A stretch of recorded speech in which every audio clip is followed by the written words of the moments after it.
এক ট্রাক মহিলা আসছে, সবার হাতে লাঠি। বউর অত্যাচারে তো বাসায় টিকতে পারি না, বেতন পাওয়ার আগেই টাকাগুলো নিয়ে নেয়। বউরা খুব দুর্বল চিত্তের হয়, কেউ ডাকলে আর না বলে না। কার বউ কি নিয়ে যায় ধুলায় অন্ধকার।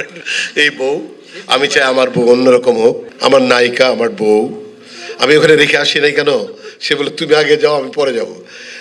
রেখে যাওয়া ঠিক না, এখন তো দিন খারাপ। কার বউ কি নিয়ে যায় ধুলায় অন্ধকার। কারণ আর বউরা খুব দুর্বল চিত্তের হয়, কেউ ডাকলে আর না বলে না, চলেও যায়। তুমি ভালো, তুমি ভালো, তুমি আমার সাথেই চলে আসছো। আমি বলি ঘটনা, একটা ছোট্ট ঘটনা বলতে চাই। আসলে রিল্যাক্সের দরকার আছে, অনেক তো হার্ড হয়ে আছেন, রাগ হয়ে আছেন। সমস্ত গভর্নমেন্ট অফিসাররা, আমি গভর্নমেন্ট একজন ক্লাস 1 অফিসার, আমি ওই মিটিংটা ছিলাম না। গভর্নমেন্ট অফিসাররা বলতেছে যে স্যার, আমরা একটা কমিটি করেছি, সভাপতি বানাইছি স্যার আপনাকে, বউর অত্যাচারে তো বাসায় টিকতে পারি না। বেতন পাওয়ার আগেই টাকাগুলো নিয়ে নেয়, এক প্যাকেট সিগারেটও কিনে দেয় না, রিক্সা ভাড়া দেয় না। আমরা সরকারি গাড়িতে যাই আসি, পার্সোনাল এক কাপ চা কেনার ক্ষমতা আমাদের নাই। বলতে বলতে একে একে সবাই বলুন স্যার আমার অবস্থা কি। পরে সভাপতি বলে এটা একটা প্রতিকার হওয়া দরকার। সভাপতি আমাদের হেলাল ভাই, আর আমি কর্মী। আর প্রধান বক্তা ছিল সেদিন আমাদের জন্টু ভাই। তো প্রধান বক্তা যখন বক্তব্য দিল যে এইটা সহ্য করা যাবে না, অনেক সহ্য করেছে, আমরা দিন রাত পরিশ্রম করে টাকা রুজি করি, আর বউরা আমাদের স্বাধীনতা হরণ করেছে, আমাদের কোনো স্বাধীনতা নাই। তখন একটা পিয়ন দৌড়ে আসছে, স্যার এক ট্রাক মহিলা আসছে, সবার হাতে লাঠি। শুই না দ্রাম করে শব্দ হইলো, ইঞ্জিনিয়ারিং ইনস্টিটিউটের সমস্ত দরজা ভাঙ্গার শব্দ দিছে।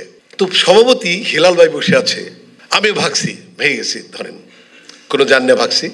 তখন পিয়ন বললো, স্যার আপনি যে বসে আছেন, ম্যাডাম তো সবার আগে। পরে হেলাল ভাই আর কথা বলে না, পরে হাত দিয়ে দিয়েছে, হেলাল ভাই হার্ট ফেল করছে। এই হলো নারীদের। আরেকটা কথা বলতে চাই, ওটা বললাম।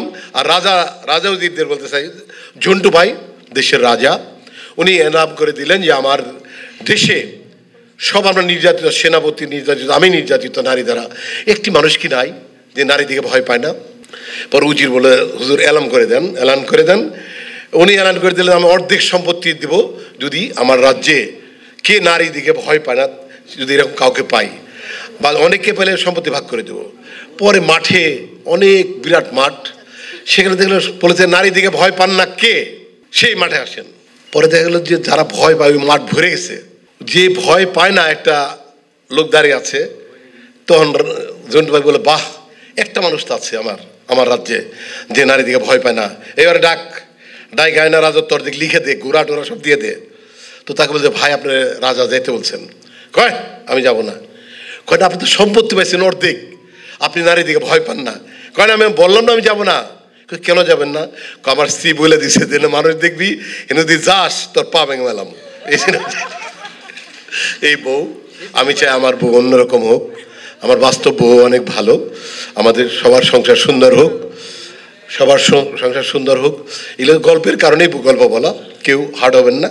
আপনাদের রিল্যাক্স দিলাম, একটু মানে জ্বর নিয়েই হাসানোর চেষ্টা করলাম।